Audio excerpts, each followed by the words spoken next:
So Judith, you took a Mussar class, Yes, probably more yes. than one. I'm sorry, say that again. You've taken a few I Mussar have. classes? Yes. And in those Mussar classes, what did you basically do? Well, it was very structured, actually. We would open up a trait and then we would read commentary on that trait from the from Adam and Eve on up. Okay. And then we would also have to meet with our partner and discuss that trait and the commentary. It was Mhm. very formal. I did learn a lot and I enjoyed it, and I'm enjoying this one too, and it's very different and good. Yeah, So there. I think that what you're describing, Judith, is a much more standard, much more conventional approach to approaching this subject matter. Um, what I'm trying to do is short circuit the distinction between sort of an analytical discussion of the midot, of the qualities or the traits, if you like, um, and the attempt to implement them, which is where the real education and the real trait change takes place. Um, that's the rationale behind what I'm doing. It's not a better or worse approach, just It's different. a little more interesting. I like the literary approach, the connection approach. Yeah. I like what you're doing, Kerry. Very I much. think. Thank you very much, Jude. I'm glad you think it's okay. You're an Yeah, experienced student. more than okay. I'm interested in this process of how we either observe our parents or we read The Lost Princess, how that process works where then we become better people.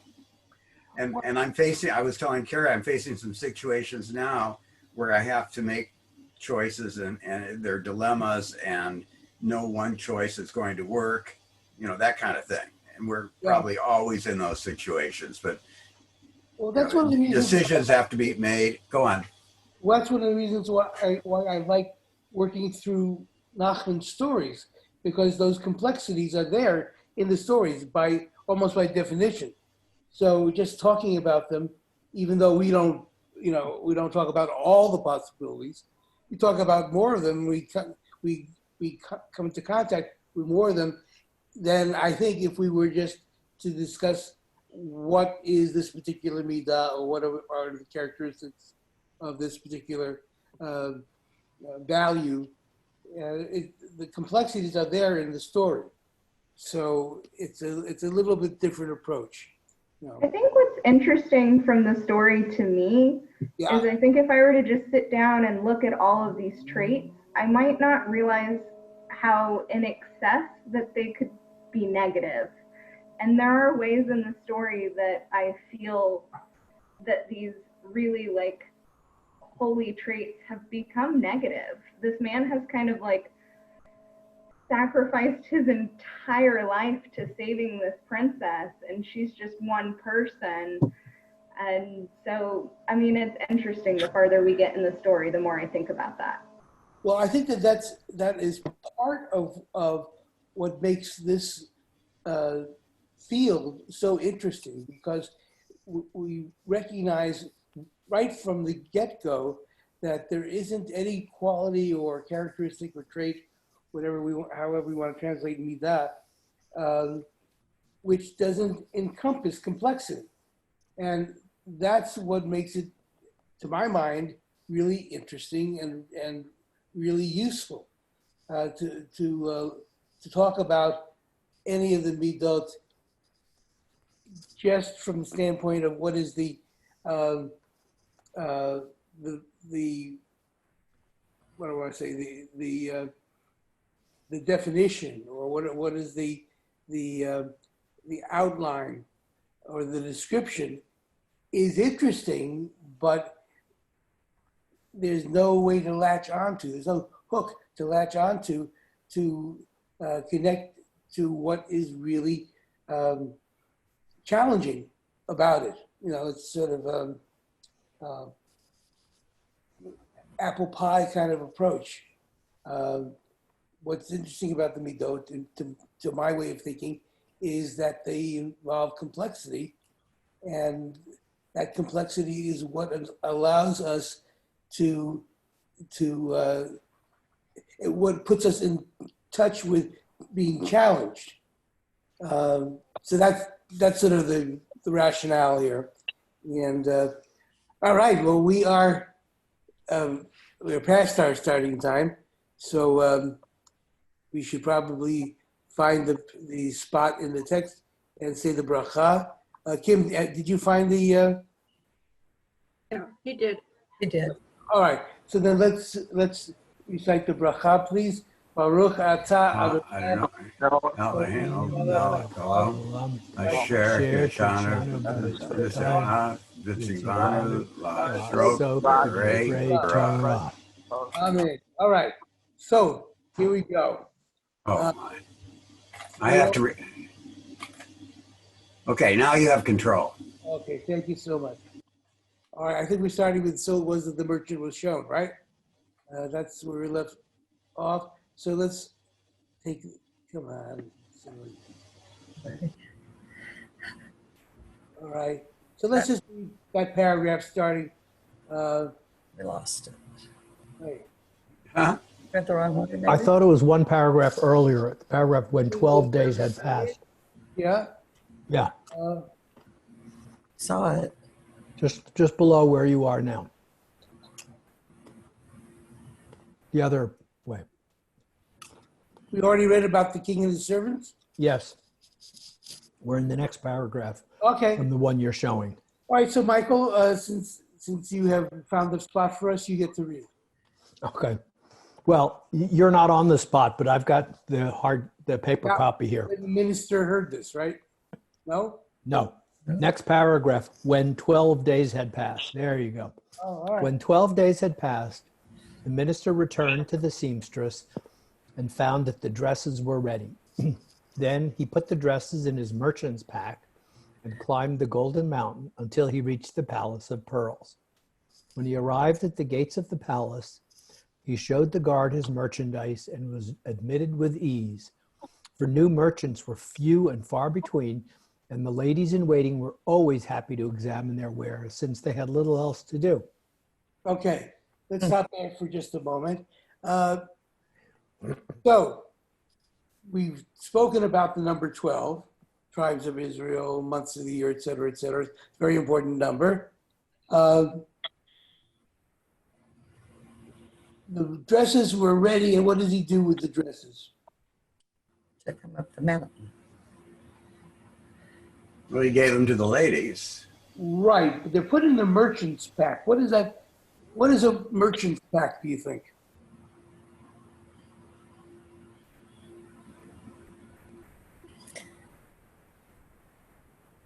I take it like a traveling salesman's suitcase.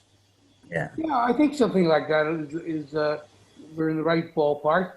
He's got some kind of rucksack or backpack or what have you, and he's got these dresses. It's as if he's a salesperson and he's about to show his wares to his customers. In what way do you think these dresses are actually merchandise? Is he going to sell them? Is he going? How are they stored in? Why are they stored in the merchant's pack? And why is it a merchant's pack? Why isn't it just some sort of neutral backpack? In what way is he a merchant? He's Well, creating a deception. Go ahead. So, say again, please. He's creating a deception. What kind of deception? Well, he's going to have his way to find the princess by distracting the 12 ladies with the dresses. Okay. Why does he need to distract them? Because he wants to get right to the princess and he doesn't want them to be in the way. But they're in the room after the princess's room. I didn't really explain that very well. Well, what is the role of a lady in waiting? To wait on the lady, She's a helper. helper, Helper, a gatekeeper. right? What else? I mean, there's the other meaning of wait, to wait for the lady, to wait on the lady. There are two meanings of wait.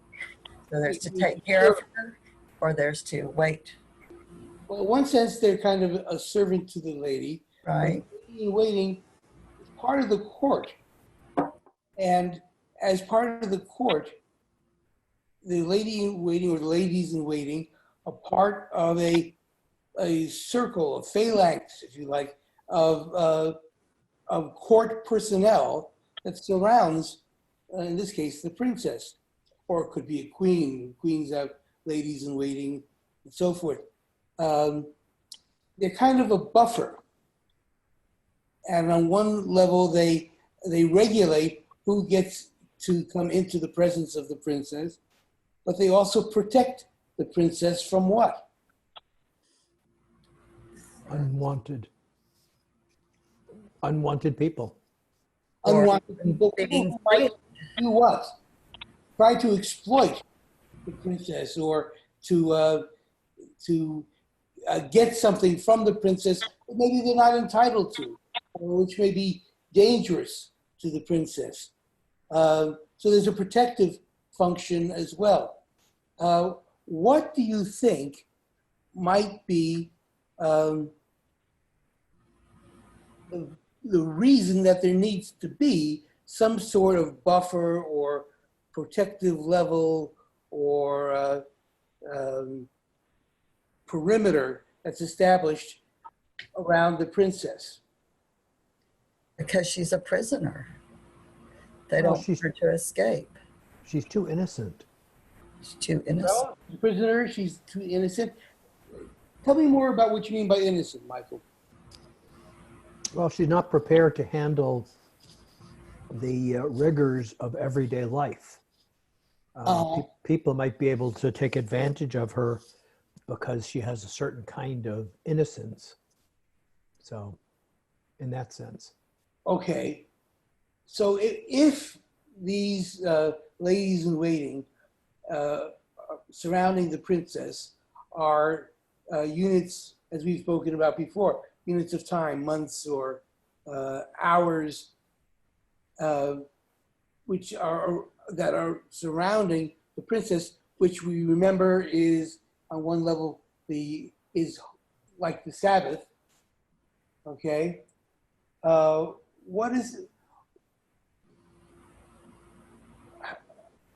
what would be the analog?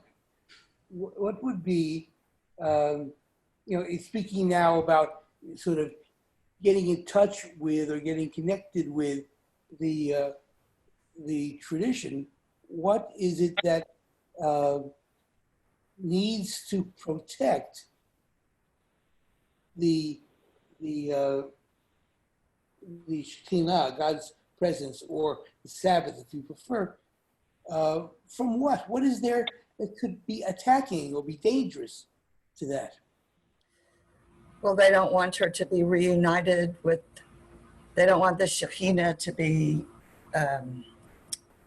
reestablished, reawakened. I don't know, the Shekhinah's ground in the dirt or I'm not following that exactly. we've lost the Shekhinah in the Kabbalistic view, and the lost princess, and they're keeping her from being taken out of there, so she can't be reunited, because then the Messiah will come and the good stuff will happen. Let me try to expand on that. What is there a virtue, and if so, what is the virtue of protecting coming into contact with God's presence, the Shekhinah? Why would it be Seems to me, advantage? What would be the value of making it difficult or putting up a barrier to being in contact with that? Why don't you just make it as easy and open and as accessible as possible. If you're thinking about what it would be to be connected with God through God's presence, why don't you just make it simple and direct and easy? I think you would need a certain amount of maturity in order to access the wisdom of God and the Kabbalah. It reminds me of the story of the three rabbis, or that anyhow, the end result is that you have to be of a certain age, a certain maturity, and even to connect, because otherwise you don't understand it and you may misuse it. Yeah, I think we're on the right track here. Okay, so if there, in terms of learning, what is the value having to work to learn as opposed to something that one sees and understands very directly and almost intuitively? What leads to real understanding? Well, not to answer that directly, but the previous question, I think, Okay. the 12 ladies in waiting might represent various things we do in our lives or are around us, various kinds of distractions that we have to somehow put aside through a certain kind of rigorous training. Yeah, I think you're right on the track there. Say more. Until we can do that, we don't have access to the Shekhinah. And sort of to pick up on Judith's point, you wouldn't try to teach a young baby calculus. In fact, wouldn't try to teach most of us calculus. But anyway, there's a certain amount of preparation that you need in order to understand language, and some of these things that we're talking about here are almost in a different dimension from the one that we normally inhabit. And only through some kind of practice would we be able to do that. But the practice requires rigor on our part. And I want to hone in on this notion of rigor or the struggle or the work that's involved in dealing with the ladies in waiting. If they stand for various qualities or characteristics, they might be the ones that we have to somehow struggle with or fight through or get past in order to find a real connection to something greater than ourselves. These are qualities or traits, to use Judith's word, or characteristics that belong to our behavior, and we have to somehow struggle with them, fight through them in order to have surmounted or overcome them. To a certain degree, that's what the discipline of Mussar is. You have various kinds of midot or qualities which require struggle on our part in order to acquire the value that lies behind them. It's not that we are looking for some kind of easy understanding. We could use the route to say, okay, here's the midah of honesty, let's say, and here's what honesty means, and here's what it's like to be honest. And I can tell you that, or you can discover that on your own, or life tells you that.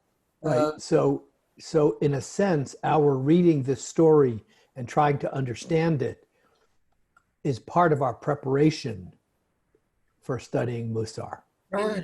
I think that you can put it that way, but I think you can also say that it is struggling with what the story means, which is analogous with struggling with those negative behaviors that we want to overcome that is the process of Mussar. It's the process of growth. You can sort of try to outflank what is negative in our personalities or negative in our behaviors, but you don't learn anything from that. You don't grow from that. You grow from the struggle with trying to work through those elements. So what are the ladies in waiting? Well, we can identify all sorts of behaviors or characteristics on our parts, which are exactly what we want to overcome in order to grow.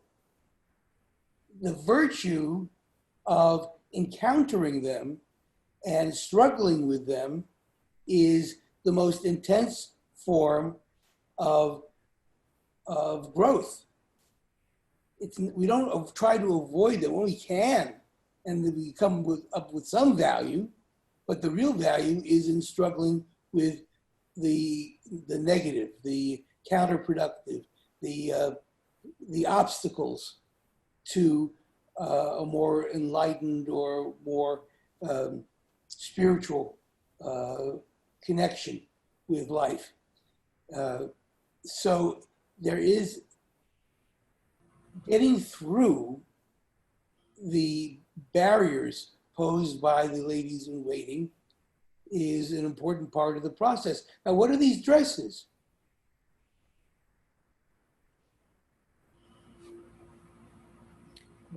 The merchant, the minister, has these dresses, has them made, and gives them to the ladies in waiting. What do they represent, do you think? So in some ways, we're going to dress up our obstacles in a way that makes them presentable. And if we can, seductive. They become attractive. They Yeah. are something that we are, what do I say, distracted by. We look at the outside, we look at any number of negative behaviors on our part and recognize it. It's hard to recognize them for what they are, which is obstacles to getting to the real value. The thing about negative behaviors, about qualities that we want to transcend, perhaps, is that they have an attraction that we latch onto, and we are distracted from the real work. So there is there's a value to struggling with the negative. That value is that we can move through it or past it or around it rather than getting stuck on appearances. Yeah. There's also an element of bribe, like we talked about the coins were a bribe, and the dresses are a bribe to get on the good side of the ladies in waiting.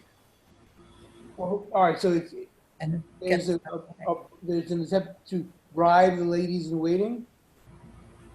To distract them, to get them out of the way so he can use his key to unlock the 7 locks. Explain to me, I'm not sure I'm following you exactly, how the dresses function as a kind of, how did you put it? A bribe or A distraction. or Distraction, yeah. Who are they distracting? so Well, literally, they rush off to try them on, and then he's alone and he can use his key. Okay. So they're kind of a ruse perhaps. Yes. Well, you know, I'd like to bring in something from a slightly different tradition, Please. and that's the tradition of Zen, where one decides to just sit in meditation no matter what's going on. Okay. And so impulses come up like restlessness or tiredness. Mm-hmm. And under non-Zen conditions, you might get up and dance or move around if you're restless, or take a nap if you're tired. But Right. in Zen, just sitting there and saying, oh, I'm tired. Oh, I'm restless. Essentially is dressing them up in a certain kind of awareness. Uh-huh. And in that awareness, they lose their hold. I see. So that's the analogy I would make to the So dresses. the analogy then, Michael, is that the dresses are some of these counterproductive qualities like distraction or No, the ladies in waiting are those distractions. ladies in waiting are.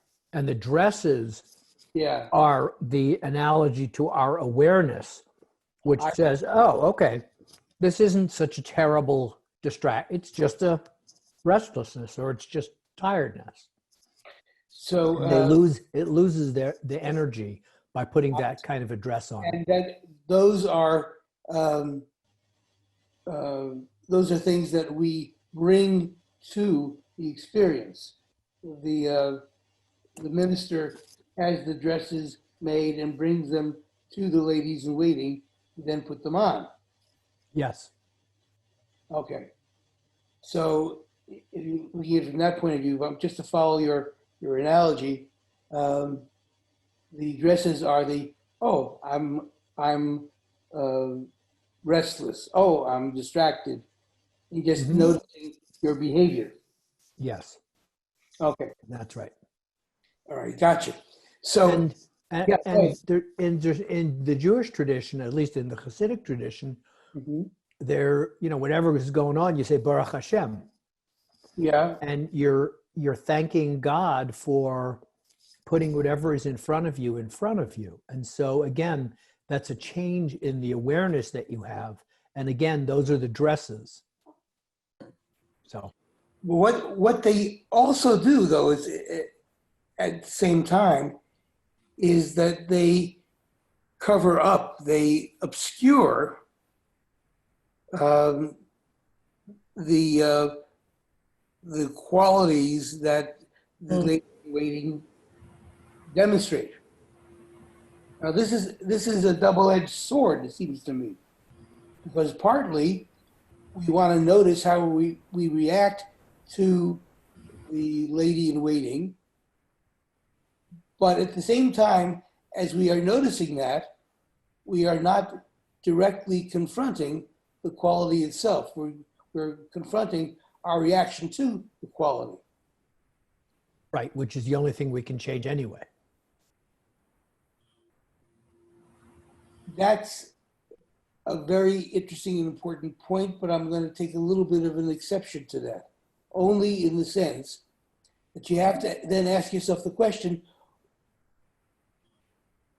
why are these qualities that occasion the reactions on our part, why are they set up? Why are we confronted by them? In a sense, we're talking about the value of there being negative or counterproductive qualities in the experience of our lives. That this is not an accident. This is a kind of intention in terms of the way that the world is organized. And now, if you want to push this further, it's an argument for the value of there being the Yetzer Hara, the inclination to evil, or the negative inclination. basically it's an argument for saying that it is ultimately a valuable, even benign fact of life that it includes, that our life includes negative factors. It's not something to be avoided. It's not something to be explained away. It's not something to be discounted. But the source, the difficulties, the troubles that we have in our lives have value. They're supposed to be there. They make a- So What life this is not arguing for why there's a hurricane now.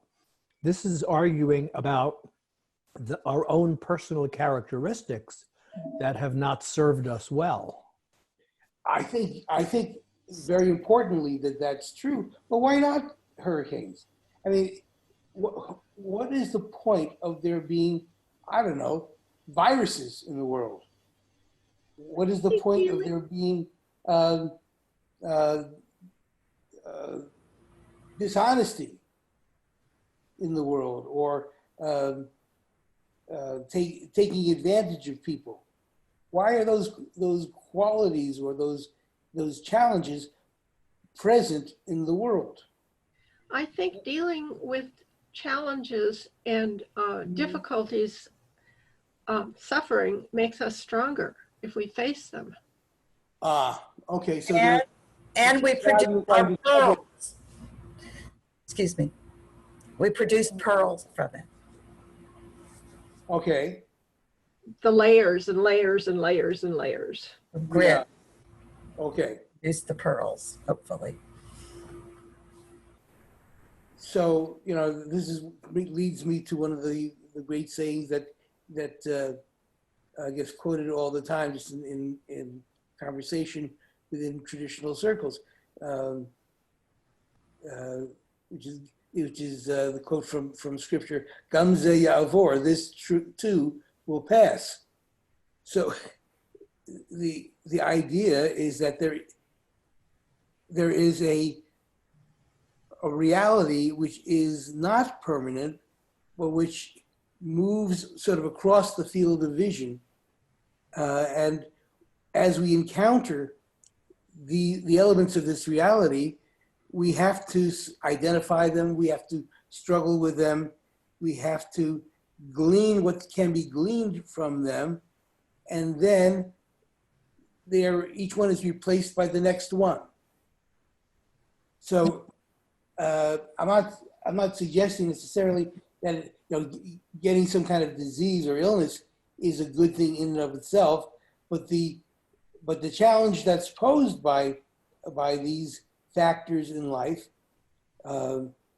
has some value in that we have to confront them and we have to somehow surmount them. However it is that we surmount them, it's the struggle to do that which has value. This is a very Hemingway-esque view of life. When you think about the Old Man and the Sea, and what does, or Moby Dick, if you like, in the 19th century better. What is the point of the existence of the great white whale, or the fish? I forget what kind of fish it was that the old man is struggling to catch. What are these agents of challenge that we come across in life? And we all come across them at various times. Right. It's one of the reasons why, in great literature like Moby Dick or like The Old Man and the Sea, there isn't a lot of time spent on defining exactly what is the nature, or what is the character, or what are the qualities of these great challenges. They're sort of, they're symbols, but the symbols are not, defined in detail because it doesn't really matter. It's just the challenge that we have to face. And in the end, if you look at great work like Moby Dick or Old Man and the Sea, where is their redemption? Where is their value in those stories? Ahab doesn't capture the whale in the end. The old man doesn't capture whatever kind of fish it was that he's after. It is in the struggle trying to capture them that you find meaning. It's the chase. It's the encounter. It's what you make out of those kinds of challenges that has value. It's not necessarily the static overcoming of the opponent, so to speak. Am I being clear? Yes. Yeah. So Yep. if that's the case, when it comes to the way in which this is part of Mussar, it is okay. You have the discipline of identifying this quality that you want to struggle with, you want to deal with in yourself. It's some sort of negative quality or trait or characteristic. And the way to deal with that is not simply to analyze it, it is to struggle with it. It is to look at your behavior day to day to day and say, look at what I did here. Look at what I struggled with in this particular day. And what do I do about that? How do I deal with it?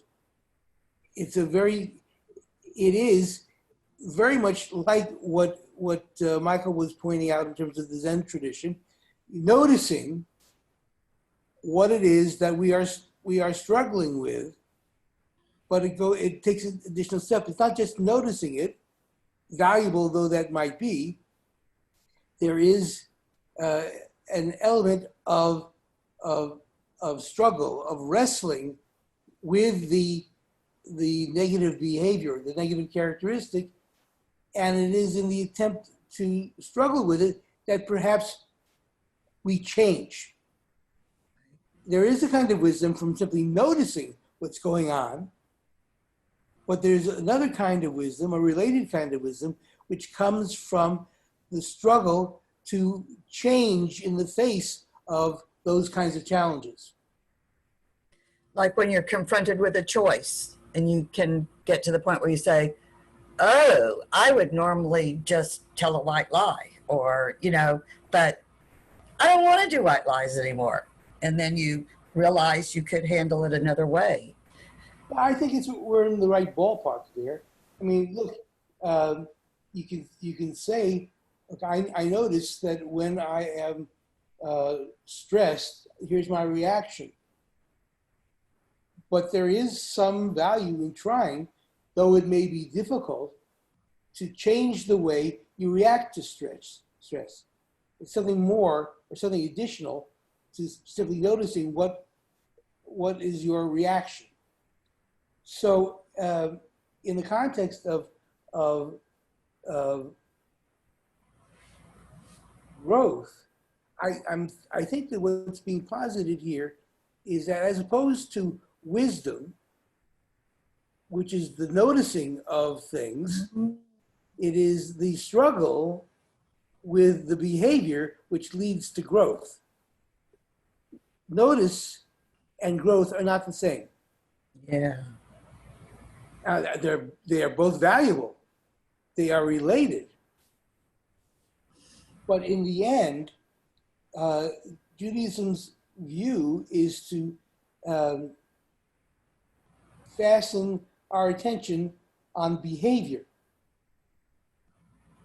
So we want to notice things, but we want to struggle with them to the degree that we recognize that our lives improve when we come to grips with the challenge.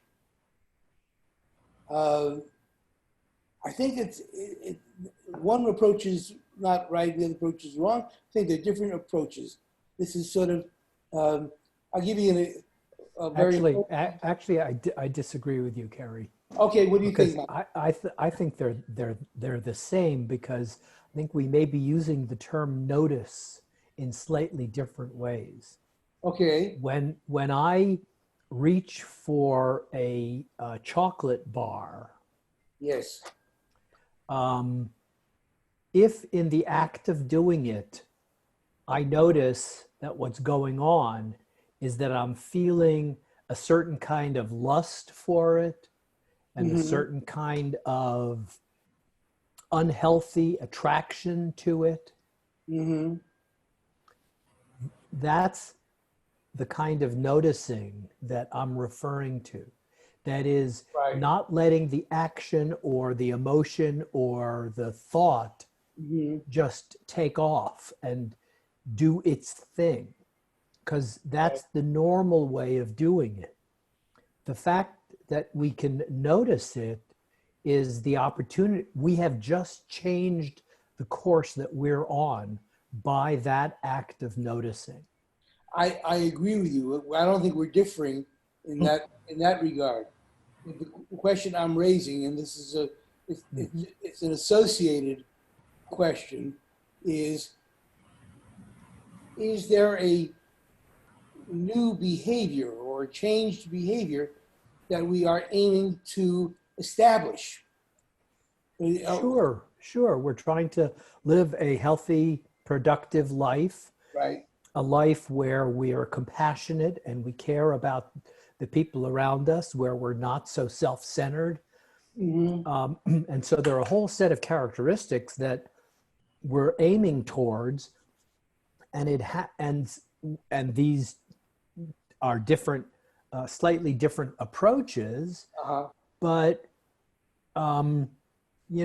when I stop on my morning walk and appreciate the beauty and the grace of a barn swallow, hmm I am effectively saying a bracha and noticing it and getting outside of myself in that moment.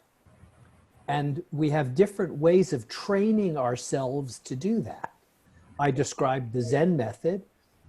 The method that we're talking about in this class is to use the Mussar method to notice what it is that we do, how we react, what it does for us, what it doesn't do for us. Right. So, And the aim of that, the ultimate goal of that, is to change our behavior. yes. So you start in noticing in the way that you described it, but there is the further step of trying to adjust or to manage or to change or even revolutionize our behavior. I think that sort of springs forth as an outcome, not as something we do intentionally. Mm.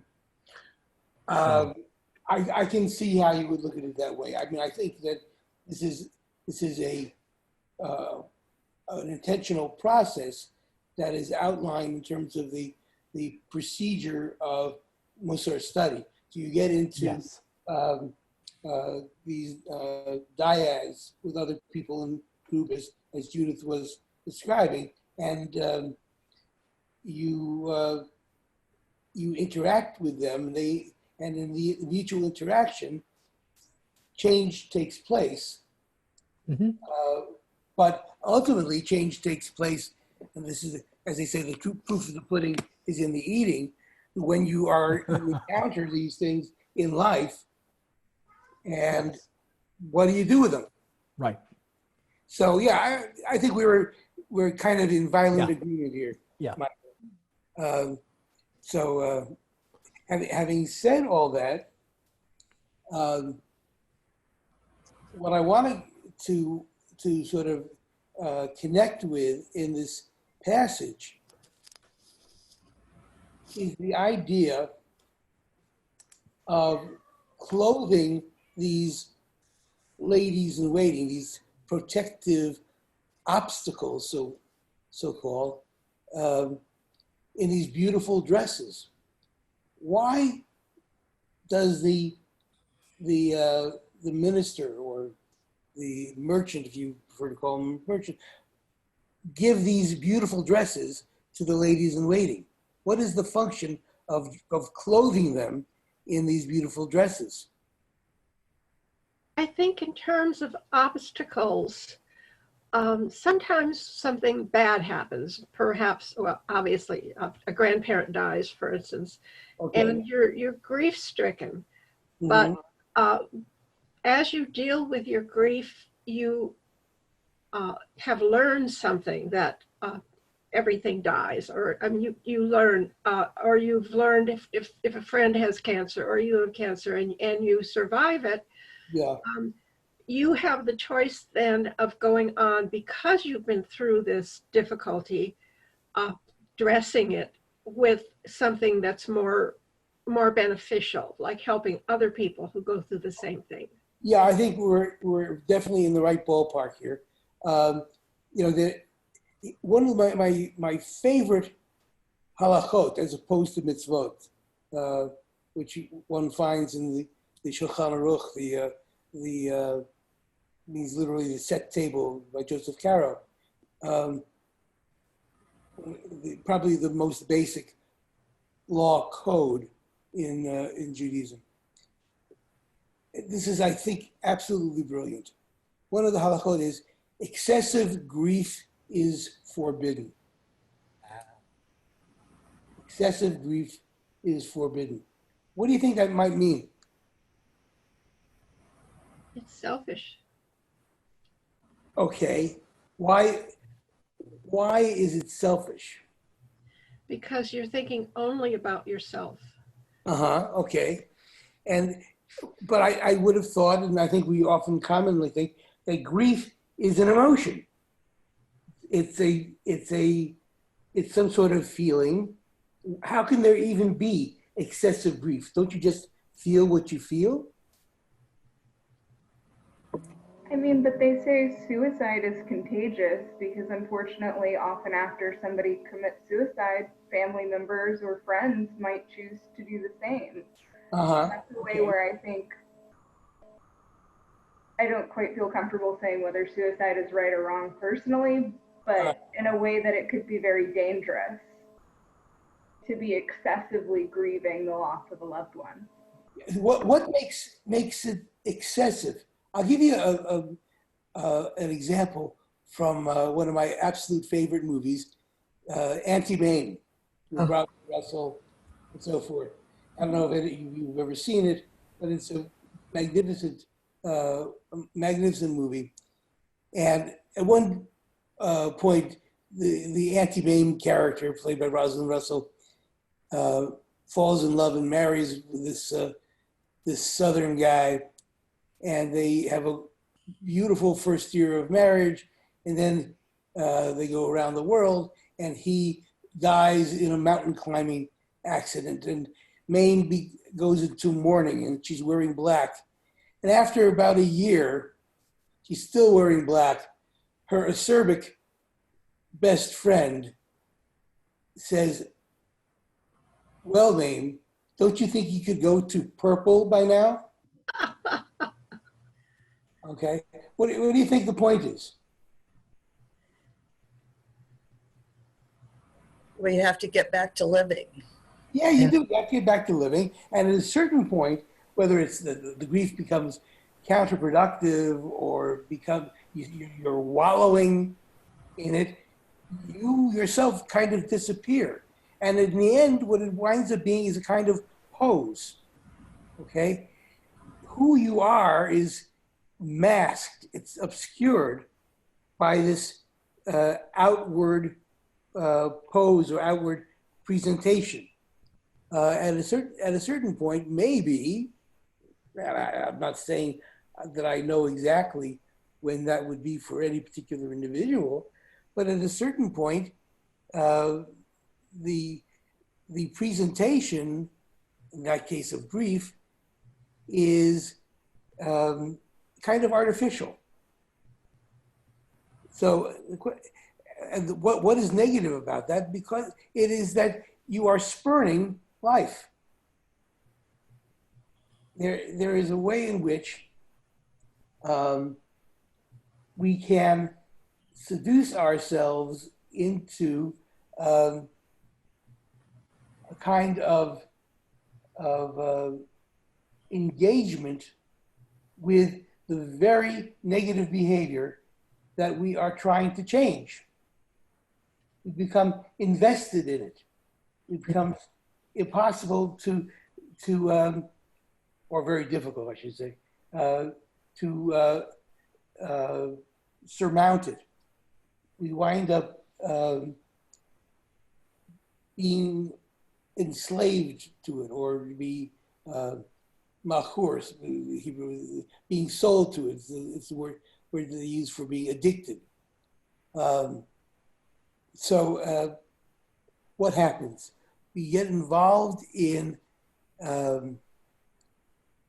trying to figure out what a certain characteristic means, and we can go down a rabbit hole, so to speak, and never emerge from it. And the point of getting involved in this analysis of our own behavior, or of each other's behavior for that matter, is to emerge from that that activity having changed in some positive way. If it doesn't lead to that, then it's kind of self-indulgent. And what happens, I think, the reason why the minister brings the beautiful dresses is that at a certain stage, that's what we all do. We become attracted to, from our own point of view, the very negative behaviors that we are ostensibly trying to manage. I see. Does that make sense to anybody? Yeah, it makes sense to me. It's become almost like your identity. You know, like that's what I do. When I'm confronted with stuff, I become a pit bull and I bully back, or I don't choose to do that, but it appears to be my nature to do that. All right, Mame, after a year, can you at least go to purple? I mean, Right. Right. Yeah. They're so seductive. it is seductive. Yeah. And it's so easy to be seduced by the beauty we ourselves clothe our negative behaviors in. That's a little more complicated a sentence than I would have liked. But I think that's in part what we sometimes do to ourselves. We become so enamored of whatever the negative behavior is that we're talking about. It's very difficult to disengage from it. I think it's self-righteousness. Yes, it could be self-righteousness. That's a good way of talking about it. Yeah. So, in a sense, looking at these obstacles in a way that does not encourage our self-delusion is part of what we are called upon to do. That's why in Mussar study, you study with a partner. Mm-hmm. Because it's the partner who says, now wait one cotton picking minute. Here's what you're doing. This is what I see. Okay? And by the way, this is not just in Mussar by any means. This is, for example, what happens in Rogerian therapy. Okay? Well, is anybody familiar with Carl Rogers? Oh, yeah. Okay, so what happens if you engage with a therapist who is a Rogerian? What does the session go like? The session is you start to talk, and the therapist reflects to you what you've communicated. You're constantly having to face what it is you yourself have presented. That's what the Rogerian therapist does. Well, what do you mean by that? And I don't know, personally, I can sometimes, after a certain period of time, find this kind of therapeutic approach really aggravating. Oh, yeah. You know, but it has a certain kind of value. The reflective quality of having to engage with another human being in discussing your own self, your own personality, your own traits is of tremendous value. It's not valuable, not nearly as valuable to simply think about these things on your own. The other point of view is, to use one of my favorite metaphors, it's the grain of sand in the oyster. Somebody comes along and says, now wait a minute, think about this. And now all of a sudden, you are irritated, you are having to contend with something that jerks you out of your self-satisfied or self-contained solipsistic view of who you are and what you do and your own behaviors. And now all of a sudden you have to account for yourself. It's in having to account for yourself that we discover some things that are new, that are different, that have an impact. So it is a necessity for the minister to, well, it's a necessity. It's what we do. Like the minister, we clothe the ladies in waiting in these beautiful dresses. And what's the next step? We have to notice that they're only beautiful dresses. And that is not the truth in and of itself, if I'm expressing that clearly. Excuse me, Kerry, I'm sorry, but I have to leave to go to a work meeting. Time. So, no, it's only 12:55, but I have to get okay. ready for that meeting. So thank right. you very much. See you later, Michael. Yeah, see you next week. Oh. So let's sort of try to round this off because we're getting near the end of our time. So in one sense, what this paragraph, what passage and story is dealing with is the process of Mussar study. How is it that it's done? What are the terms that we follow in pursuing this kind of discipline, this kind of process? But it's not only in terms of study, it's in terms of, to use Michael's terms, noticing what we are doing in our daily lives. It's the stance of being both in the moment and outside the moment. In the moment, we are engaged in a certain manner, but at the same time, or consecutively, very quickly back and forth, we are noticing what we do. And that poses a challenge to us. We've all had those moments where we say, oh, there I go again. I'm doing it again. It's that second point of view, sort of standing outside of ourselves and noticing what it is we are doing and what we are reacting to and how we're reacting and so on and so forth, which enables us on our own, without a partner, to gain some of the insight and some of the value of what we would gain in a dyad, as we classically would do it in Mussar.